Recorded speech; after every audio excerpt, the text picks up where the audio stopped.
The Great Tumbuktu. നല്ല portrait കേട്ടോ.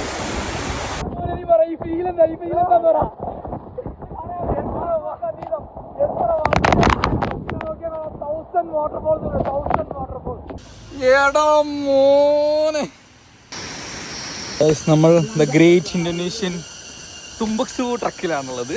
Spot first location, first truck in Indonesia. നമ്മളെ രാജ്യം വിട്ടിട്ട് ആദ്യത്തെ ട്രക്കാണ് കേട്ടോ. ഓ, വല്ലാത്തൊരു ഫീല്. വാട്ടർഫോളിൻ്റെ വ്യൂ ആ മോളിൽ നിന്ന് ഞങ്ങൾ ജസ്റ്റ് ഒന്ന് കണ്ടു. Full charge. ഞങ്ങൾ ഇന്നത്തെ ദിവസം എന്താ പറയുക, 2 ദിവസം യാത്ര എല്ലായിട്ട് ഫുൾ ഓഫ് ആയിരുന്നു. ഇന്ന് ഫുഡൊന്നും കഴിച്ചിട്ടില്ല ഇന്നത്തെ ദിവസം. ഏതാണ്ട് ഇവിടെ സമയം ഇപ്പോൾ ഏതാണ്ട് ഒരു 3:30 രാവിലെ, വൈകുന്നേരം 3:30.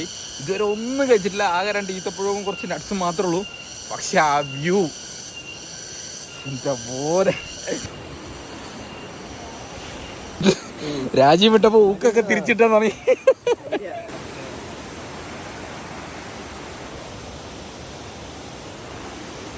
വെള്ളച്ചാട്ടത്തിൽ കണ്ട ചാട്ടല്ല ഇപ്പോ, അങ്ങനെ ചാട്ടം കൂടി ചക്കര്.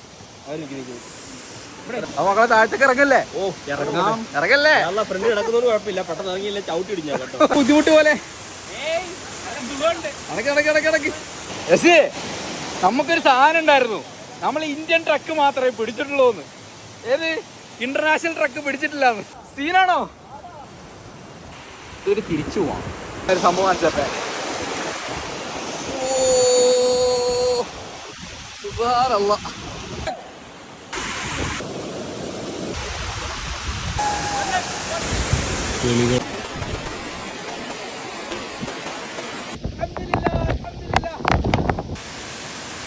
എവിടെ പരിപാടി അവതരിപ്പിച്ചാലും നീക്ക് ഇതാണുള്ള അവസ്ഥ.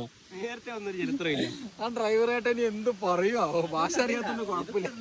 പാർക്കിങ്ങിൽ ആകെ നമ്മൾ വന്ന ആ കാറ് മാത്രം, വേറെ ഒരു മനുഷ്യനില്ല. പക്ഷെ ഒരു കാര്യം ഉണ്ടാ, എങ്ങനെ വരിക അല്ലേ? എങ്ങനെ വരിക ഇതൊക്കെ കണ്ടിട്ട്? ഈ ആർട്ടൊക്കെ എന്ത് വേണ്ടി പഠിച്ചേക്കണേ അല്ലേ? ആർട്ടിസ്റ്റ് എന്തായിരിക്കും? മനസ്സോടെ ഞങ്ങൾ തുമ്പക്സത്തിനോട് യാത്ര പറയാൻ കേട്ടോ. ഇവിടെ എങ്ങനെ എത്തിപ്പെട്ടതെന്ന് വെച്ചാൽ, നേരെ ഇന്തോനേഷ്യ ഓൺ അറൈവൽ വിസ കിട്ടും. സിറബായിൽ ഇറങ്ങിയ സിറബായിൽ നിന്ന് ഒരു ക്രാബ് ബുക്ക് ചെയ്യുക. ക്രാബ് മീൻസ് നമ്മൾ ഊബർ ബുക്ക് ചെയ്യണ പോലെ നമ്മൾ ഇവിടെ ടാക്സി സർവീസാണ്. ക്രാബ് ബുക്ക് ചെയ്യുക, നേരെ തുമ്പക്സു വാട്ടർഫോൾ കേട്ടോ. അപ്പോൾ first spot, first day in Indonesia, east Java. നമ്മൾ ഇന്ന് മുതൽ എക്സ്പ്ലോർ ചെയ്യാൻ തുടങ്ങിയിട്ട് പോലെ ഒരുപാട് വിഷ്വൽസ് വരാണ്ട്.